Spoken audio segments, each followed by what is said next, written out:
فروخ د مدینه منورې you لوی سړی د you جهاد ته تلو د خراسان علاقې ته او قدرت کوله چې هغه جهاد ډېر لوی طویل شو او دی چې کله د مدینه منورې نه تلو نو ښځه حامله وه د ښځې په خېټه کې امید و حامله وه دغه خاوند ورته 23,000 اشرفۍ پرېښودې چې ښځې زه خو یو جهاد ته ځم دا 23,000 روپۍ د خپل کور په اخراجاتو کې لګوه او دی لاړو قدرت ته دا منظوره وه چې 29 کاله مسلسل په جهاد کې اخته 29 کاله معمولی زمانه نه ده دلته بچی پیدا شو بچی چې د 15 کالو شو د رسول الله مبارک جمعات ته به رالیږلو او دغه نه یو ډېر لوی شیخ الحدیث او شیخ التفسیر جوړ شو امام مالک رحمت الله علیه غوندې لوی امام د دغه نوجوان شاگرد دی داغه نوم شیخ ربیعه دی شیخ ربیعة الرأی دا د فروخ د تلو نه پس پیدا شو او چې د 15 کالو شو نو مور د رسول الله مبارک جمعات ته رالیږلو هلته قرآن او حدیث ټکو بیا ډېر لوی عالم شو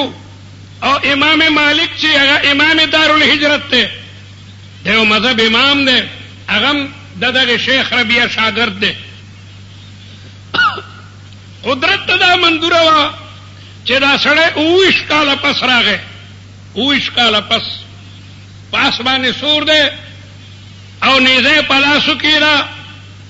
او د خپل کور مخې ته ودرېدو نو د نیزې په څوکه دروازه وډبوله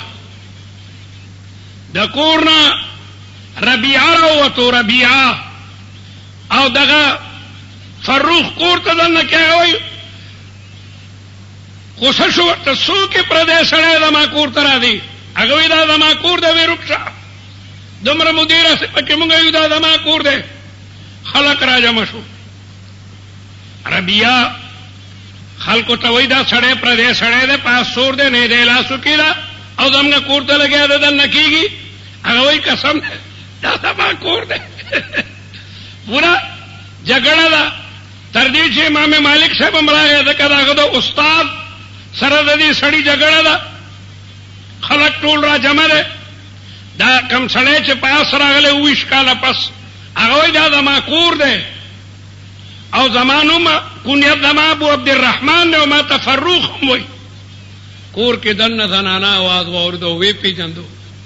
یکدم خپلوانو ته یې ورشئ دا خو زما خاوند دی او زما زوی پوه کوي جګړه دې نه کوي هغه غوسه دی چې ته زما کور کې ولې اوسېږي دا کوم پلار یې چې راغلی هغه وایي دا خو پردی سړی دی زموږ کور کې اوسېږي فروخ هم غوسه دی د بلې بادشاه ته بوځم هغې ته به در سره لازمن ځم ته څوک یې زموږ کور کې اوسېږي پته ولګېده چې دا یې زوی و خلکو یې د خدای انصاف داره دا خو ستا پلار دی 29 کاله پس راغلی او مور یې باقاعده تصدیق کوي چې او دا زما خاوند دی مور هغې خپل خاوند ته وایي چې مه خفه کېږه ځکه ډېره موده پس ته راغلی او بچی هغه ستا ډېر لوی عالم دی خیر پلار او زوی کې مصالحت وشوه یو بل نه معافي وغوښته دا حاجي ما پېژندلی نه وي ما جوړ څوک پردی سړی هغه امام نه وي پېژندلی چې ته زما زوی ما ویره دا پردی سړی کور کې څه کوي والا کل حال خاون ښځې نه تپوس کوي چې ما تا ته 23,000 اشرفۍ در کړې وې هغې کې څه پاتې دي ښځه ورته مطمئنه اوسېږه هغه ما داسې ځای کې ایښي دي چې بلکل ته غم مه کوه وې کم دي نو دې ورته خبره داسې وکړه چې هغه ما یو ځای کې ایښي بیا به درته حال ووایم فلحال خو تیله سفر نه راغلی خیر دغه زوی خو لاړو مسجد نبوي ته د درسو لولي محدثین به د شاګردانو امام مالک به هم درس کې کېناستو اذان شو د رسول الله د مبارک جمعات نه نو د ښځې خپل خاوند ته وایي چې دا ورشه که نه دا ډومبنی مونځ مسجد نبوي کې وکړه ډېره موده پس راغلی هغه وی او زمزم مسجد نبوي ته ورغی د رسول الله مبارک په جمعات کې مونځ وکړو د مونږ چې فارغ شو ټول خلک یو درسګاه ته ورغی په جمعات کې یو درس دی دا لوی علما په هغې کې ناست دي او دیم راغی او کېناستو خو زوی د عالمانو بیا لباس اچولو مزېداره چوغه وخه د خپل ځای ونه پېژندو او د هغې یو لوی درس دی قال رسول الله قال رسول الله سلم بیا د درس نه پسې تپوس وکړو چې دا څوک دی ده ته خو شیخ ربیعه وی شیخ ربیعه وی او دا د فروخ زوی دی فروخ دی په خپلو دی وی الله اکبر الله تعالی زما دې زوی ته دومره لوی مقام ورکړی دی چې د رسول الله مبارک په جمعات کې او دا په زرګونو علما د نه چاپېره دي ډېر خوشحاله شو او 2 رکعاته نفل د شکرانې ادا کړل چې خدایه تا خو په ما ډېر لوی احسان کړی دی ځکه 20 کاله بهر وم لیکن زما بچي د مدینې منورې په مقدس ځمکه کې دومره علم حاصل کو چې نن په سونو علما د هغه نه غیر چاپېره ناست ښځې ته لاړو یاره الله دې تا ته جزای خیر درکړي بیبي تا خو زما د بچي ډېر ښه تربیت کړی دی وی تا چې ما نه بل ورځ تپوس کولو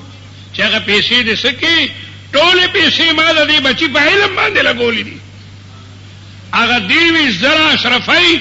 ما دا راته وایي چې پیسې خیرې کړه وی قسم په خدای تمامه دنیا زما د بچي علم ته چې کوم نو هغه نه رسېږي نو بچي علما صلحا کوي چې هغه په جمعات کې ناست دي او د کتاب خلکو ته ښایي ته به قبر کې پروت دي تا ته به د هغې ثواب رسي